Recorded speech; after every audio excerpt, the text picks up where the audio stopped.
and higher education, two aspects of American life that seem to be at the top of President Trump's agenda. There are also two subjects that Lawrence Summers, former U.S. Treasury Secretary under Bill Clinton, and the former president of Harvard, knows very well indeed. He talks with our Robert Costa. On campus, spring is often a sunny time. Finals are finished and commencement festivities begin. Education is a right. That is why we have to fight. But at some schools, there is now crisis. We are here today to mobilize. President Donald Trump is ramping up an extraordinary pressure campaign on higher education, especially on universities he has vilified. It is clear to see the next chapter of the American story will not be written by the Harvard Crimson. It will be written by you, the Crimson Tide. A lot is on the line. Billions in research funds, the status of foreign students, the future of admissions, and academic freedom. Universities are on notice. The clearest example that we're all familiar with, of course, being Harvard, which is engaged in repeat, systemic, and sustained violations. Harvard University, which has had more than $2 billion in grants frozen, is fighting back.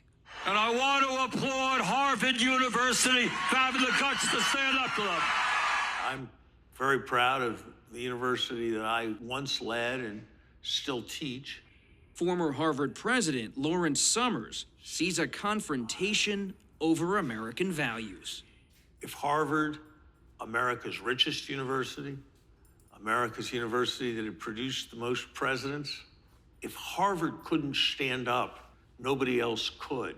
What's President Trump's endgame with Harvard? I think his endgame is to try to get the university to bend the knee.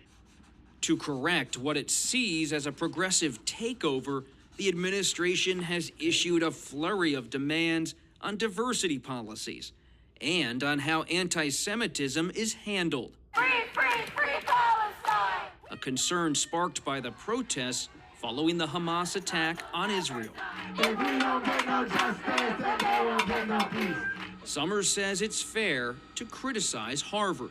Harvard's had a big problem with anti-Semitism. It's got a big problem with too many progressives relative to the number of conservatives. It's had a big problem of paying too much attention to identity politics. But Summers says Trump is not trying to reform Harvard in good faith. He says the president wants to break it. The laws say you have to have hearings. The laws say you have to give notice. The laws don't say you can engage in extortion. And when you simply cut off all funding based on a set of conditions, that's extortion. What do you say to an American who didn't go to the Ivy League and they think Harvard's a little biased toward the left? Why should they care about President Trump exerting pressure on major universities? I would say they're right to worry about Harvard being a little tilted to the left. But I would also tell them that if we cut off funding for cancer research, cancer cures are going to come more slowly. President Trump continues to take aim at Harvard University. He says he will revoke the school's tax-exempt status. On Friday, President Trump escalated his fight, writing on Truth Social, "We are going to be taking away Harvard's tax-exempt status. It's what they deserve." That, on top of the held-up funds, could put Harvard's finances at risk. Responding to Summers, a White House spokesman told Sunday Morning, the real threat to higher education comes when places like Harvard let their students' civil rights get trampled. President Trump is standing up for every student denied an education or safe campus because left-wing universities fail to protect their civil rights. Summers has been a force for decades, Treasury Secretary in the Clinton administration, then a Harvard president who was portrayed on the silver screen. I don't see this as a university issue. Of course this is a university issue. There's a code of ethics and an honor code, and he violated them You both. enter into a code of ethics with the university, not with each other. His parents were both university professors, and he became a tenured Harvard professor at age 28. Is this reckoning for American universities personal for you? I've spent my life in universities, and universities are the source of so many of the ideas that shape society. So, gosh, I think of universities as the place I've wanted to spend my life.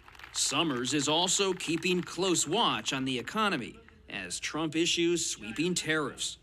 What are they saying in the boardrooms across America right now about President Trump's economic policy? What's the real talk?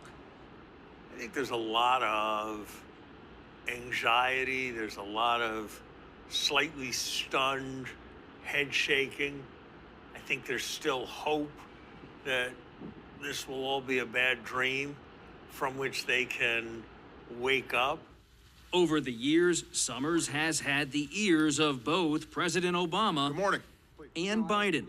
I was talking to Larry Summers this morning, and there's nothing inevitable about a recession. But he doesn't have President Trump's ear. If you had a moment with President Trump to talk about the economy, what would you say? I would plead with him to set a course that he believes he can stick to, so we don't have a kind of generalized paralysis waiting on his next press conference that tips the economy into recession. Lawrence Summers says whether it's Wall Street or the Ivy League, it's time to brace for turbulence. So we're in the calm before the storm, in your view? If this is calm, I don't know that I want to see what a storm looks like.